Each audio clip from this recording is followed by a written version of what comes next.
Bien se former est essentiel pour devenir un candidat technicien en électronique prometteur. Mais c'est d'abord un état d'esprit, une façon d'analyser et de voir les choses.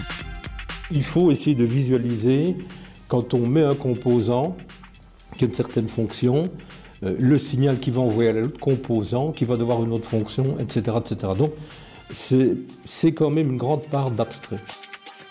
Autre pilier de la fonction, la numérisation et le transfert de données, ainsi que les langages de programmation. Car l'informatique est aujourd'hui, d'une manière ou d'une autre, de plus en plus indissociable de l'électronique. L'électronique numérique, c'est énormément de programmation. Donc, on a des microcontrôleurs, il faut réaliser un programme qui va piloter le microcontrôleur. Et ça, c'est de la programmation. Les techniciens de bureaux d'études devront maîtriser des logiciels comme le dessin assisté par ordinateur ou la conception et la fabrication assistée par ordinateur. Par ailleurs, le technicien en électronique devra acquérir des connaissances en mécanique et bien sûr en électricité. Des connaissances dont l'étendue peut faire la différence en milieu professionnel.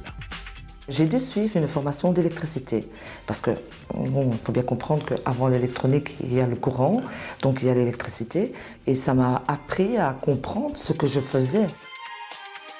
Autre matière incontournable, la lecture de plans et schémas, mais aussi la langue de Shakespeare. Je dirais l'anglais est un must, c'est vraiment indispensable parce qu'il faut pouvoir lire des commandes, des cahiers de charges en anglais très certainement.